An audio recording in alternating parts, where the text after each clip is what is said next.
next speaker, Ben Steele, I was reminded watching Paul that Paul and Judy and myself and other people were in Monterey once together, of course, talking about exactly these same issues, and Paul hasn't changed very much. I think what he was saying down in Monterey was more or less what he just said in this interview. At any rate, it gives me a great pleasure to introduce our next speaker, Ben Steele. I've admired Ben for many years. He's a great scholar, and as well as a person with his feet on the ground and actually knows what's going on in markets and so forth, and that's why I think a lot of his scholarly work is so powerful. Ben is a senior fellow and director of international economics at the Council of Foreign Relations in New York. His most recent book is The Battle of Bretton Woods, John Maynard Keynes, Harry Dexter White, and the Making of a New World Order. And he has a long string of books, but my favorite book, Ben, is the one you wrote with Manuel Hines. That probably doesn't surprise you. It's a great book, Money, Markets, and Sovereignty, which I highly recommend. Yeah, that's Yale, isn't it? Yale University Press. At any rate, I'm looking forward to listening to you, Ben. The floor is yours.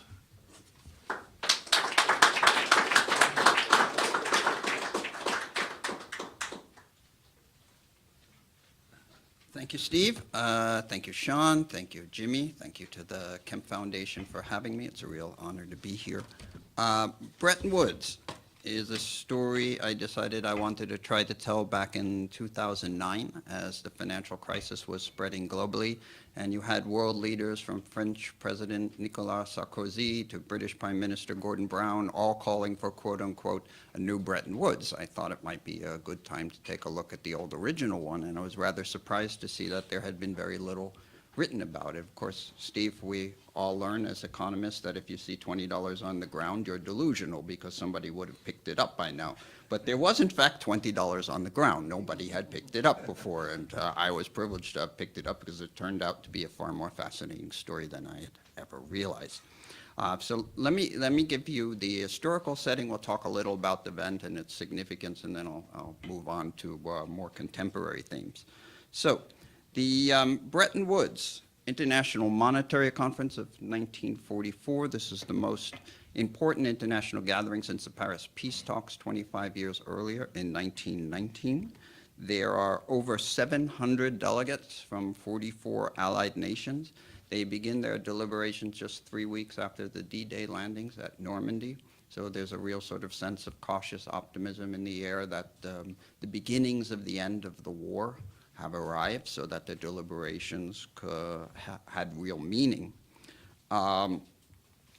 President Roosevelt believed that the event had enormous political significance. He believed it could bring the war to an earlier conclusion by demonstrating to the enemy Axis powers that it was the Allies and the United States in particular that had the compelling vision for the post-war order.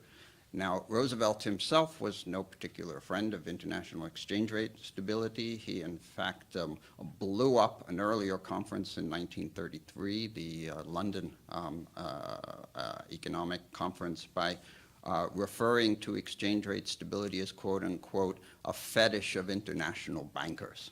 But he left the detail of the event to his deputy, Henry Morgenthau. Morgenthau's chief qualification for the position of Treasury Secretary was that he was an old friend of FDR's from Hyde Park.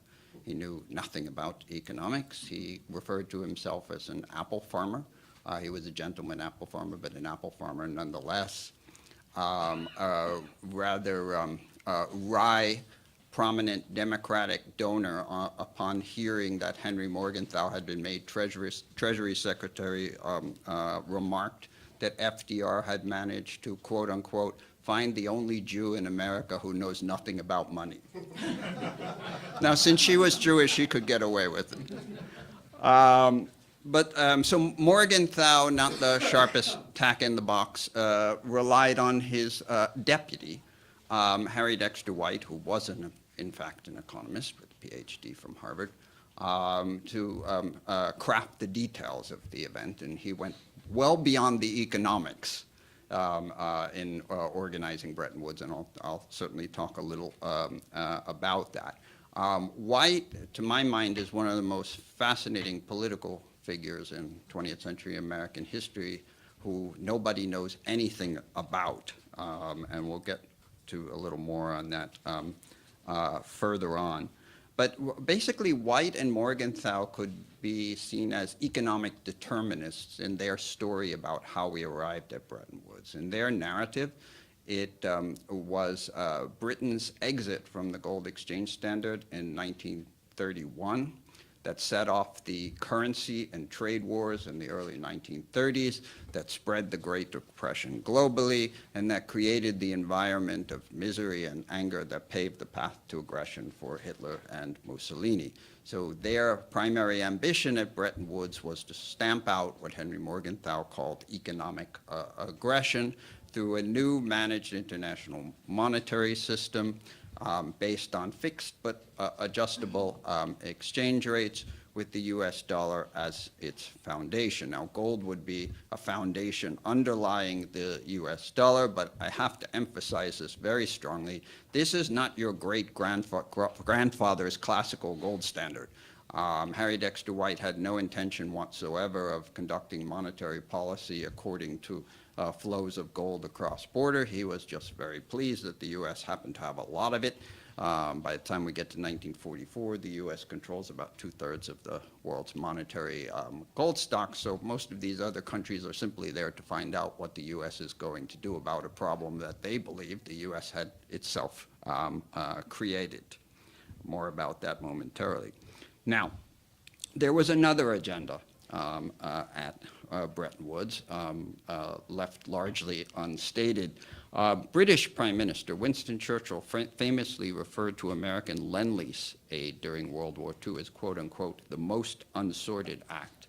But he was well aware that it came with very painful geopolitical conditions that were attached by the U.S. Treasury, Harry Dexter White in particular, and these had three primary components. First, after the war, Britain would have to eliminate so-called Imperial trade preference. This was the arrangement by which Britain gave itself privileged access to the markets of its colonies and its dominions. This was anathema both economically and politically to the Roosevelt administration. They would second have to make the pound sterling once again fully convertible into US dollars at a fixed exchange rate, a very overvalued exchange rate. The date that was ultimately set was June 15th, 1947. For Britain, a day that would live in infamy because it marked their formal bankruptcy. And in fact, you can see the empire collapsing over the course of about 3 weeks in February of 1947. India, Burma, Palestine, Greece, as Britain is running out of dollars and gold.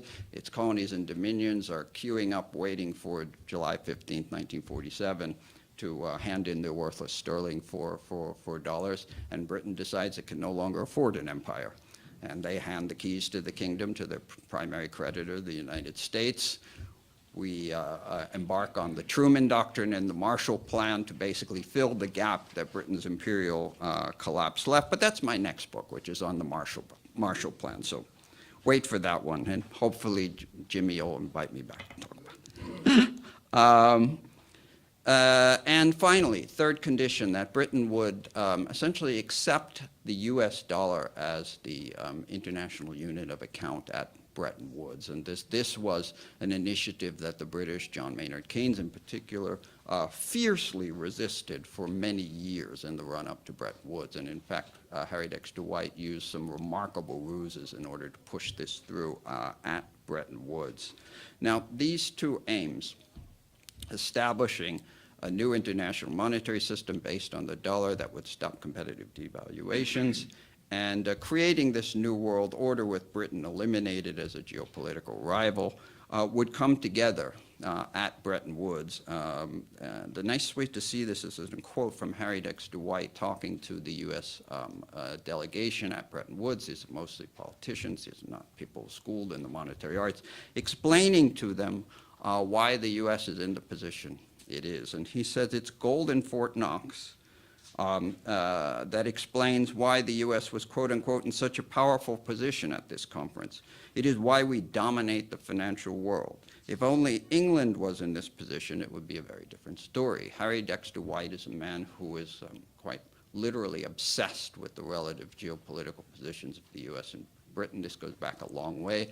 I found a fascinating memo in his archives going back to 1936, at which point he's nothing more than a bureaucratic temp at the U.S. Treasury.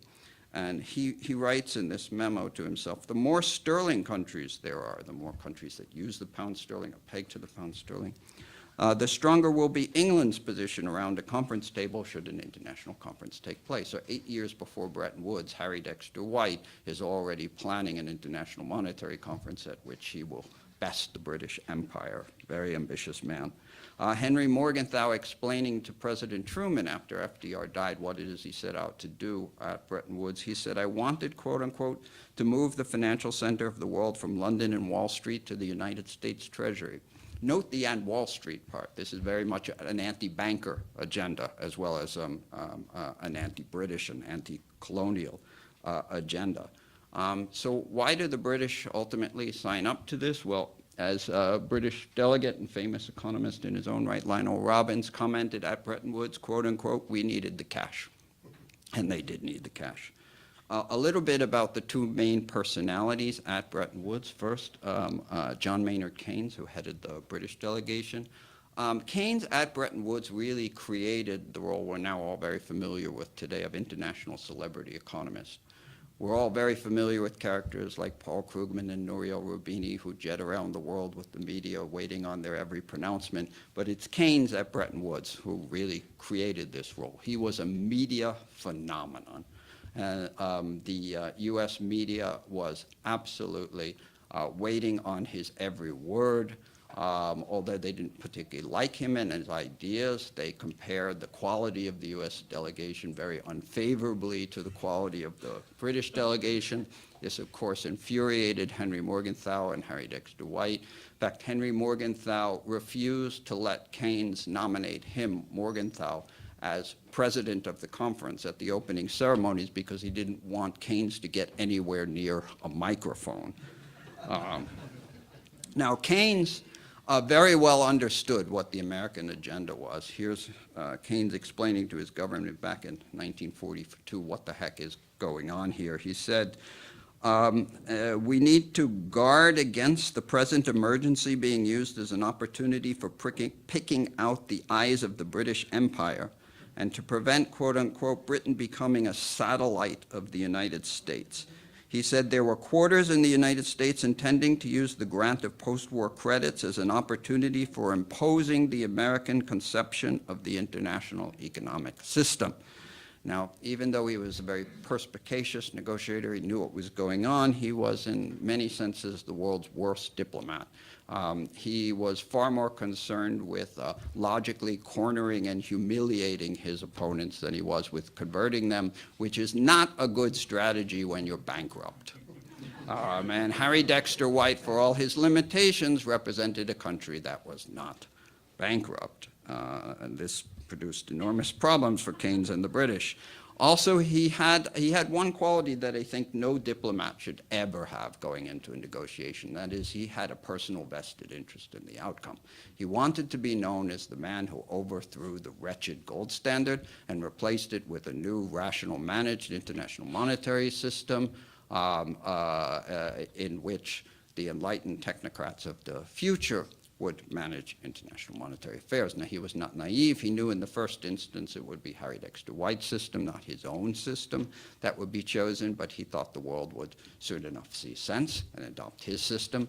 Probably didn't come as soon as he would have liked, but many of you may remember back in 2009, the PBOC Governor Joe made a very famous statement in which he suggested that Bretton Woods may have been a horrible mistake and we should never have pursued the White Plan. We should have pursued the Keynes Plan and introduced a new international currency that could have supplanted the US dollar and avoided so many of problems which the dollar-based system had created. I'm sure Keynes would have appreciated this, but wished that this had come out a little bit earlier.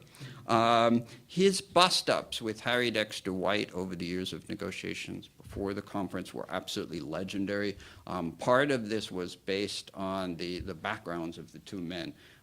Keynes was the son of upper middle-class Cambridge academics. He was raised by a governess and servants. He was expected to go on to great things in life, which of course he did. Harry Dexter White was the youngest of 7 children of Lithuanian Jewish immigrants in working-class Boston. His father was a hardware peddler. He dropped out of school in his first attempt to get a degree in order to go back into the family hardware business. And when these men come together, there's a sort of social mismatch, and White's very sensitive to this. He used to get physically sick before going into negotiations with Keynes because he didn't want to be humiliated in front of his colleagues. My favorite exchange between the two comes in October 1943. Keynes takes the most recent version of the White Plan for Bretton Woods, throws it on the ground and yells, "This is intolerable. It is yet another Talmud." Talmud, of course, being a reference to the fact that White was Jewish.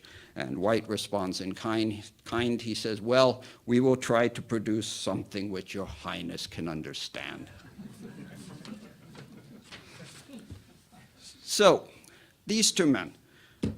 So these are the main characters at Bretton Woods. 95% of the agreement is already fixed before we get to the conference. The parts that weren't fixed, White left to the conference itself. You'll have to read the book to find out about the various ruses, because I'm going to get kicked off the stage if I talk too much.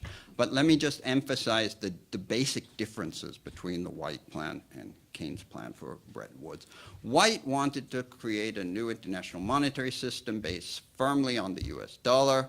The US dollar would be important, White said, because of the fact that the US controlled so much of the monetary gold stock. He argued that if the dollar were ever to fail to be credibly backed by gold, no one in the world would have any confidence in it and would fail to play this role as an international unit of account. Keynes wanted to supplant the US dollar by creating a new international reserve currency, which he called Bancor. White wanted to make it very difficult for countries to devalue. He wanted them to get permission from the new International Monetary Fund that he was going to establish. Keynes wanted countries to devalue or revalue according to a preset formula. White wanted the IMF to look very much like it does now, a powerful interventionist institution with a large staff of expert technocratic economists. This wouldn't be a threat to the United States because the way White designed the voting system, only the United States would have a veto. And he made very clear to Congress that if the IMF were ever to do anything that it didn't like, it could take the report and throw it in the trash. Keynes wanted the IMF to be passive, not so much an institution as a mechanism, sort of like an ATM for debtor countries. He very much resisted the idea that it should have any sort of large staff, that the executive directors should be any more than part-timers who just fly in for the board meetings and then go home. White was quite insistent, although he held this back from Keynes at Bretton Woods to try to prevent one of Keynes's famous explosions, that both the IMF and the World Bank would be based in Washington. Keynes had this charming vision of the world being divided between London. London would control half the world through the International Monetary Fund from its base, and the United States would control the other half of the world out of New York, not Washington, because Washington had too much political significance. When Keynes eventually found out in March of '46 that it was going to be DC, he was absolutely apoplectic. Perhaps the most interesting part of the story is how the head of the IMF was chosen. That was not discussed at Bretton Woods. Many of you might be curious as to how it is, given that the IMF is so much more important than the World Bank. White didn't give a damn about the World Bank. He put Keynes in charge of the commission to produce the World Bank at Bretton Woods to keep him away from the main event, which was creating the IMF and the new dollar-based international monetary system. So here's the story as to how the Europeans managed to take the permanent, almost, at least to date, head of the IMF. How did they manage this? Well, in January of '46, President Truman nominates Harry Dexter White to be the first U.S. executive director of the fund, and he's going to nominate him to be the first managing director, the head of the fund. But as soon as this man, anybody recognize him? Gets wind of it, FBI Director J. Edgar Hoover, he sends a long memo to the president saying, don't even think of it. I can prove that he, Harry Dexter White, is in fact a Soviet agent. Now, Truman doesn't believe Hoover, but he knows that he's got a huge political problem on his hands because if he goes forward with the nomination, Hoover will leak it, and this will create terrible political problems for him. His cabinet, in particular the Treasury Secretary and Secretary of State, want him out of government entirely. They hate Harry Dexter White, but Truman is a political maneuverer. He says, no, I can quarantine him as U.S. Executive Director. That nomination had already gone through a Senate committee. We'll leave him as U.S. Executive Director. I just won't nominate him to be the Managing Director. Still creates a problem that if you nominate another American to sit above Harry Dexter White, it's going to raise questions about why the architect of the institution has been passed over, and he doesn't want to answer those questions. So the U.S. concocts a new narrative in March of '46 that they take to the British. Keynes is absolutely shocked that the U.S. decided after due deliberation that in order to secure the confidence of the U.S. investment community, they wanted presidency of the World Bank, and it would be ungracious of the United States to take both institutions. So a Belgian was appointed head of the IMF, and the tradition has survived ever since that a European would head the IMF and an American the World Bank. Now, let me talk a bit about Bretton Woods itself and what it didn't do. We all learn at school that the Bretton Woods era, the 25 years from '46 to '71 when Nixon closed the gold window, was a golden era for international growth, international trade, cooperation. But in fact, almost none of this has anything to do with Bretton Woods. The IMF was moribund throughout most of the '40s and '50s. Nobody wanted to borrow from the institution. They were already bankrupt. They preferred to keep their currencies in convertible, and they preferred to keep up barriers to trade. Those barriers to trade and the sort of training wheels for convertibility were actually produced through the Marshall Plan, and in particular one component of the Marshall Plan, the European Payments Union, which lasted from 1950 to 1958. It was underwritten by U.S. Marshall Aid. In current dollars, about $3 billion of Marshall Aid went to underpin the European Payments Union. It wasn't, in fact, till 1961 that the first 9 European countries met the IMF convertibility requirements in the Articles of Agreement. By that time, the system was already beginning to break down as the U.S. was losing gold reserves. And of course, in 1971, when Nixon closed the gold window, the system was wrapped up entirely. But the point I want to emphasize is that the system never worked as it had been intended. Having said that, after 1971, the world proved that Harry Dexter White was wrong. A fiat dollar could form the foundation of an international monetary system, but that's not to say it doesn't have problems. Well, one of its problems, and that's one I want to emphasize, is that it's created a sort of fiat dollar version of the Triffin dilemma. That is, the United States is pretty much obliged to run persistent current account deficits in order to supply the world with the dollars that it demands. This, over time, produces global imbalances, which can get out of hand. And in certain instances of instant shock, these imbalances get reversed with catastrophic effects, in particular for emerging markets. The most interesting case study, I believe, is that of Ukraine. Ukraine, back in April 2013, the Yanukovych government walks out of discussions with the IMF over a $15 billion bailout package. They reject the IMF's terms for liberalizing their energy market. They decide they're going to muddle through by borrowing money internationally. They issue a 10-year, $1.25 billion euro bond at 7.5% interest. Everything is going along swimmingly until May 22nd, 1943, when Ben Bernanke makes his famous taper speech. And what happens is that the yield on 10-year Ukrainian bonds soars to over 11%. Here I have the data for 7-year bonds, because that's where Bloomberg's data were best, but you can see the same effect. Immediately, the yield on Ukrainian sovereign debt soars. It stays at that level until December, when Russia offers a bailout package in exchange for Ukraine abandoning its association agreement with the EU. Ukrainians, as we know, took to the streets. Yanukovych is overthrown, and the rest is history. What's fascinating is that the taper didn't actually begin until January 2014, when markets were much calmer. I would argue that if Ben Bernanke, with hindsight, had kept his mouth shut and just began the taper in January of 2014, Yanukovych might still be in power today, and we wouldn't have the Ukrainian crisis. That's speculation, it's counterfactual history, but it just indicates how powerful the Federal Reserve is in a fiat-based international monetary system based on the US dollar. Now, of course, many other countries were affected, not just Ukraine, but it wasn't random.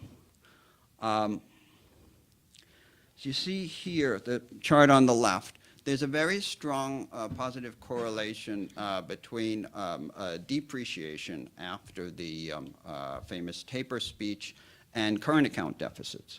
You'll see in the upper left-hand corner, South Korea, which was running a very large current account surplus, actually saw its currency appreciate between May and September, when the Federal Reserve formally abandoned its idea to begin the taper.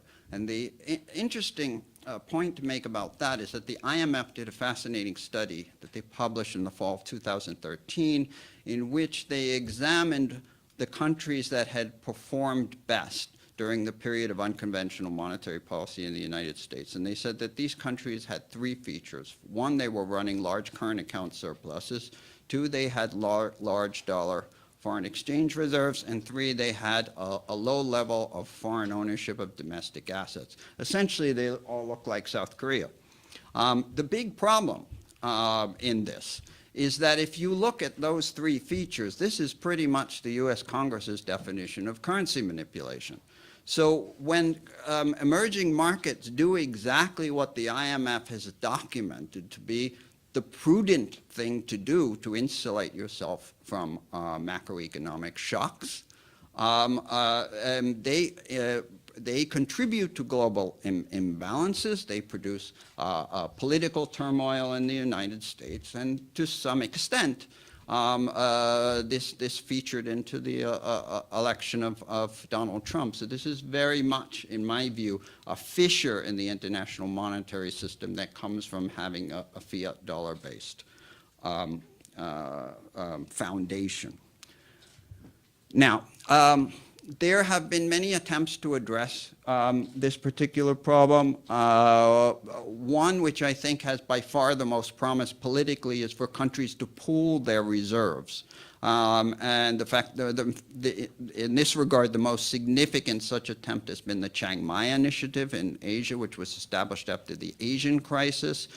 In theory, the countries that participate have access to a pool of $250 billion of combined reserves to tap into. Having said that, the likely creditors in the system don't trust the likely debtors, and so they impose a very strict caveat. You can't actually tap more than 30% of your quota without being on an IMF program. And if you got to be on an IMF program, you might as well go to the IMF.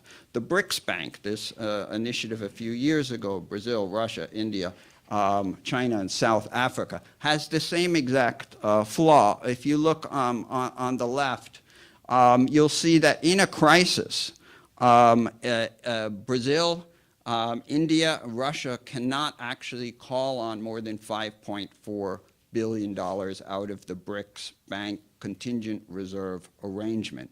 No one would rationally draw on that $5 billion because you will not prevent a crisis, you will precipitate a crisis. $5 billion is not nearly enough to prevent a crisis, but it's more than enough to signal to the market that a crisis is in fact coming. And so if you compare that $5 billion to IMF disbursements to crisis-hit countries like Brazil, 2002, 2003, borrowed $38 billion, Russia in the 1990s, over $30 billion, and that was a time when international capital flows were a pitiful fraction of what they are today. You can see that initiatives like this, as a practical matter, because of politics, achieve absolutely nothing. So all of these countries, as you see, hold very, very significant foreign exchange reserves. They would not rely on a system like this. Now, just in closing, I would emphasize that Russian President Vladimir Putin praised the BRICS Bank initiatives and similar initiatives for helping to break down the dominance of the fiat US dollar over the international monetary system. Now, just to remind you, the BRICS Bank was set up to challenge the World Bank. So let's look at Vladimir Putin's thesis. If you look at the total subscribed capital for the World Bank, only 10% of it is in US dollars. Would anybody like to guess what percentage of the $50 billion in subscribed capital of the BRICS Bank is denominated in US dollars? 100%. So the BRICS Bank initiative has added a new source of global demand for US dollar denominated assets, and in fact has contributed to further dependence on a fiat US dollar. So I would just say in closing that all of this, I think, goes to illustrate that it is perhaps as easy to criticize the fiat dollar-based international monetary system as it is challenging politically to improve on it. Thank you very much.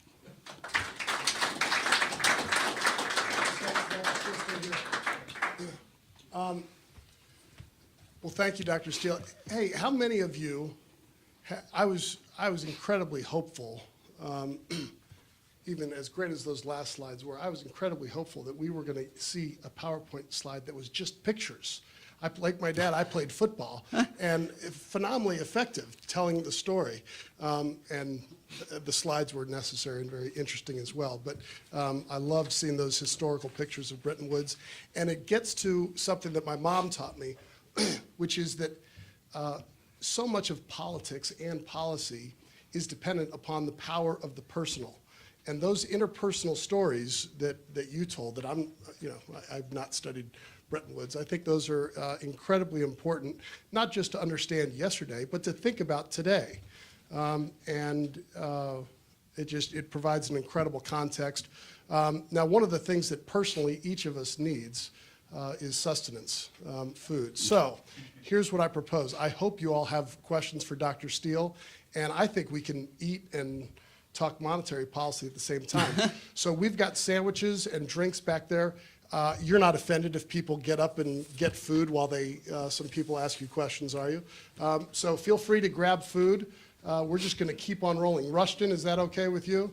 Sean, we all right? So feel free to get up and get food, but raise your hands if you have questions for Dr. Steele, and we'll try to call on people that I haven't called on yet, and we'll get around to everybody. Yes, sir. Hi, Nathan Lewis. Harry Dexter White was a Soviet agent, actually confirmed in the 1990s when Soviet records were released. In 1947, it was outed by Whittaker Chambers, you remember, a witness. Also, Elizabeth Bentley accused him of giving to the Soviets the printing plates, U.S. Treasury printing plates for occupation marks in Germany. Once again, confirmed later. In 1947, when a federal grand jury wanted to investigate Bentley's claims, he had the position at the IMF. I believe he was at the head at the IMF, but you would know better. He actually deserted his office at the IMF that day, cleaned out all of his files, and left. Later on, he went before the House Un-American Activities Committee, headed by the famous Senator Joe McCarthy, denied all charges, had a heart attack the next day, had another heart attack the day after that, and on the third day, he had another heart attack, which killed him. Once again, 1990 is confirmed he was a Soviet agent. So we had the unsavory choice between Keynes, who had this globalist, one world floating fiat currency, now very popular, and Harry Dexter White, who was a Soviet agent. Of course, Keynes was a Fabian socialist. Was Bretton Woods designed to fail? I should emphasize everything that you've said is factually true. In fact, the FBI under the Freedom of Information Act gave me 13,000 pages on White, among which I found 18 Soviet intelligence cables intercepted during World War II, decoded over the course of decades, mentioning White and his activities. But I would emphasize that if you look at White's blueprint for Bretton Woods, there is no element of Soviet monetary thinking in it because there was no such thing. The Soviets had no view on what an international monetary system should look like. They didn't particularly give a damn, except they liked the idea that it should be refounded on gold because they had a lot of it, mined and under the ground. And so a new international monetary system based on gold would boost the value of their gold reserves. They also believe that by participating, that the U.S. might once again give them cheap credits, and Harry Dexter White was the foremost supporter of providing post-war aid to Britain within the FDR and then Truman administration. But FDR rejected this. And when we got to the end of 1945, the deadline for ratifying the IMF agreements, the Soviets pulled out, so they never actually participated. White, at the event, at Bretton Woods, was extremely solicitous of the Soviet delegation. They were demanding far more concessions than any other delegation. The Europeans, the Belgians in particular, were furious at the concessions that the Americans appeared to be making. But in terms of the plan itself, there's nothing communist or Soviet about it. I mean, Harry Dexter White is a complicated figure. He would consider himself an American nationalist. Of course, he denied all these charges of illegal activities on behalf of the Soviets. Some of them have been proven. But if he could respond honestly, I would say that he would argue that it was the Republicans, the isolationists in Congress, who were the true enemies of the American national interest, and he, Harry Dexter White, was pursuing the American national interest by pushing for a policy of close collaboration with the Soviets. You may remember that Henry Wallace ran as an independent progressive party candidate for president in 1948 against President Truman. He broke with Truman over his alleged hardline policy towards the Soviet Union. Wallace said that if he had been elected, he would have appointed Harry Dexter White as his Treasury Secretary. So there's lots of interesting counterfactual history, but again, I emphasize that there's nothing in the White plan that was particularly communist or Soviet. Counterfactual history. It's an interesting term. Just made me think of alternative facts or something like that. Did I catch you mid-bite, or are you ready for... I'm interested in this Triffin dilemma. You know, there's this talk about a reserve currency curse, which means that being able to print $100 bills for a penny and a half each and sell them for $100 is somehow a curse. But it is true that if the U.S. dollar is the reserve currency and people want dollars, they have to, under the current system, they have to run a trade balance. Right. Yeah, they have to run a surplus. But what if the Fed just bought foreign assets to create new money instead of buying U.S. assets? Then they wouldn't have to have the trade imbalance. Well, look, That is not a revolutionary idea. As you know, it's been widely talked about among monetary economists that Japan, as part of its QE, should in fact be buying U.S. treasuries. Because almost certainly the most effective form of QE in Japan right now would be one that's aimed at depreciating the yen further. And one way to do that would be to buy U.S. denominated financial assets rather than yen-denominated assets. So that's certainly possible in principle. Yeah, this whole thing of QE, the idea that buying, QE, either way Japan did it or the way the Fed did it in QE 2 and 3 is the equivalent of saying, oh, you need more money? I'll give you 10 ones for that $10 bill. Because buying treasuries with bank reserves doesn't create any liquidity at all. Look, it's probably not the best forum to start an impassioned debate about QE because it's complicated. But I would simply emphasize that when you hit the zero bound in terms of the policy rate that the Fed can target, monetary policy doesn't stop, or the requirement for monetary policy doesn't stop. Even if you're under some sort of gold-based system or any alternative system, you may need to do something if you have a situation in which you still have massive deflationary pressures. And I should emphasize that no one in the FOMC particularly enjoyed doing QE3. They would have preferred pursuing conventional monetary policy, but they were out of ammunition in that regard. Personally, I reject the notion that once you get to zero in terms of the policy rate, you go home. There's nothing left to do. You just wait and hope that the economy recovers. Does that mean that I think that the federal government could not have done things to help the economy recover and reduce the necessity of something like QE? I certainly believe there was more the Obama administration and Congress could have done and should have done, and that would have taken considerable pressure off the FOMC. But I don't accept the argument that QE in principle is some sort of moral or economic abomination. Hi, my name is Joseph Potvin. I'm Executive Director for X Algorithms Foundation. I think it was White you were quoting, who made a comment about the UK and Wall Street.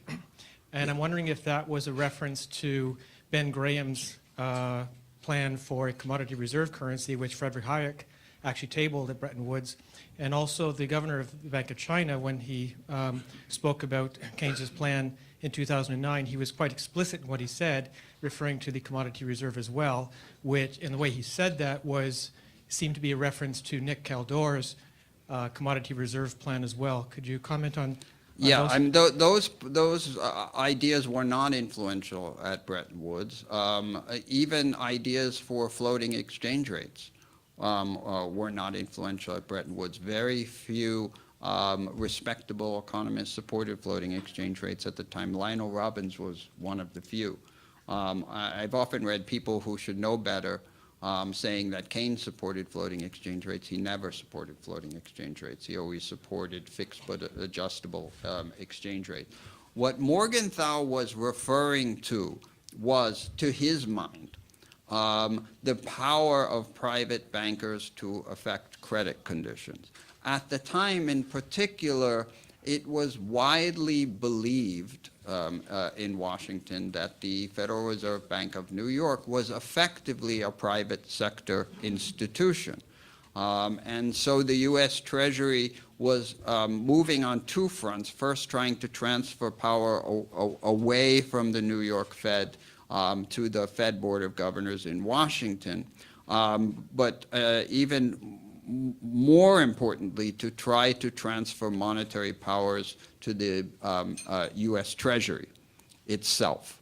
So that's where Morgenthau's comments came from.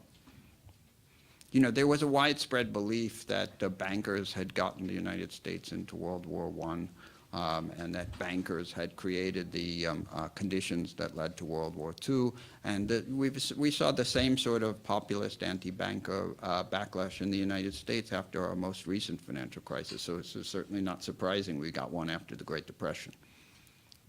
So one last question, then we'll take about a 5-minute, 10-minute break, let everybody get food and use the restrooms and come back at 1. Last question.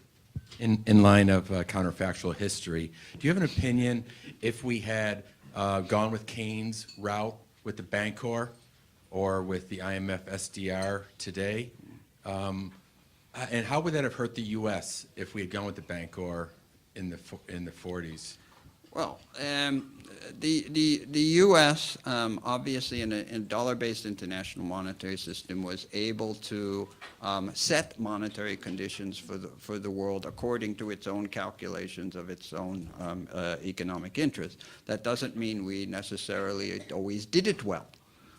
In the 1960s, for example, as you know, we tried to have our cake and eat it too.